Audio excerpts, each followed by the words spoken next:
What is up, everybody? It's TC Railfan 15 here. Welcome back to the layout. I apologize for the lack of videos on the channel lately. It's been interesting times in my life, but that and the fact that I've started to kind of lose interest in doing videos a little bit for the channel.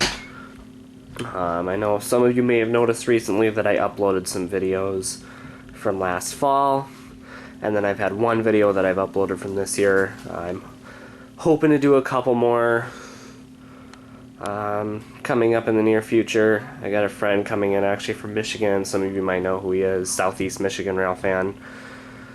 I'll be rail fanning with him this weekend, so expect a video from that.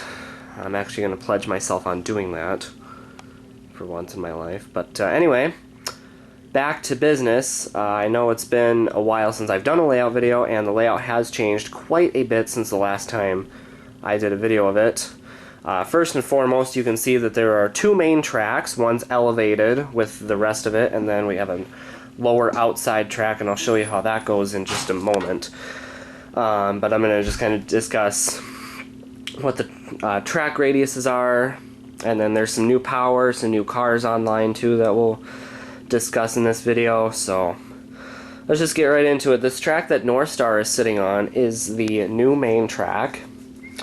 This has a 22-inch curve radius, so it handles the passenger trains a little better. And that goes all the way around to the back, kind of behind where I have my grain train there, which we'll get into as well. And then that comes out over on this side. This one is actually completely disconnected from the upper track. This one's running on its own power source, which is kind of nice because I can run two trains at once however I want.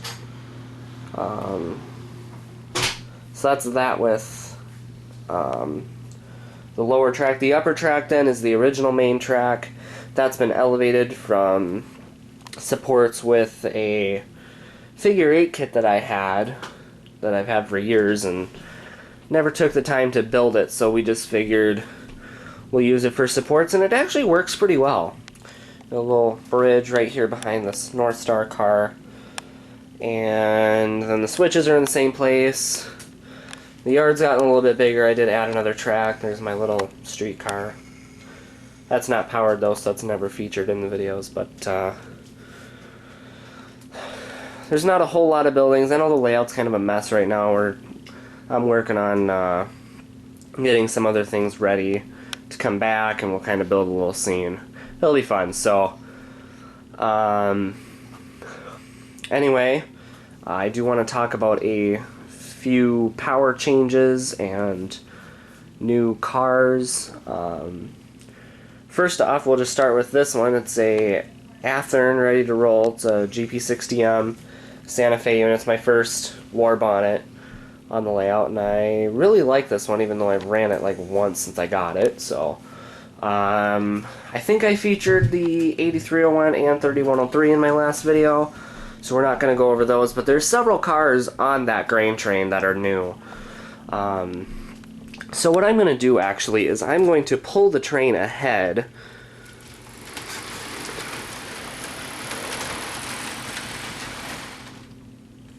And it actually stopped because I forgot that the 104 was on track and derailed because the switch is not lined for the siding, it's lined into the yard.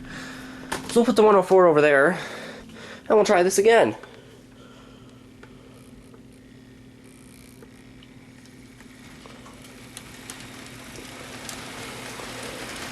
Now I can't remember can't remember if I featured any of the Chicago Northwestern hoppers. I think I did feature a couple of them in the last video, but there's several new hoppers on here that I would like to discuss in today's video. And I know a couple of the Chicago Northwestern ones are new, and I just can't remember which ones they are off the top of my head. And so, I mean, basically they're all Walthers mainline models. They're super nice. The rib side. I got some new smooth side hoppers too. I got this UP We Will Deliver. That's think all the smooth sides are also Walther's main lines. I have a lot of those. Same with these two CP ones. There's another one back there behind the streetcar. One of the CNW hoppers is getting fixed. I'll put that back together soon. This Podacan hopper, this one is, I can't remember what brand that one is off the top of my head, but that's a 4-bay cylindrical hopper, kind of like the BNSF one that I featured in the last video. Let's see, Milwaukee. So then this BNSF rib side, that's an Atlas model. That's the only one that's an Atlas. And then I got two more Walther's mainline smooth side 3-bay hoppers over there. So that's basically a rundown of all of the new power. I guess the 104 is the only new power, but all the new cars, the new engine, and the nice new changes to the layout.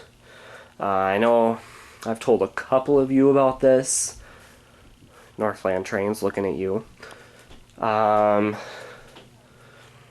then the other thing I'm going to say is that eventually the main part of this layout is going to undergo a DCC conversion. As some of you may know, I did mention it in the last video, I have started putting decoders in some of my locomotives. The two North Stars both have them. My 184 up in the display case has it, and then the 8301 has a decoder. 3103 is next on the list, along with 104. We'll see what other engines get them down the line. I think maybe that steamer, the 150 that's up there in the display case, will get one as well. Excuse me. And then, I don't know, I might start buying engines with DCC and sound. I'm not sure yet. But we'll see how time treats us. And look for another layout video soon, because I'm going to be putting some more buildings back together. I hope to do like an operating session pretty soon. More or less maybe to show off my new, like my whole grain train. I'll show off a manifest with all the other freight cars that I have, so it'll be good. Just watch the channel for that video or those videos. I don't know how I'm going to do that yet.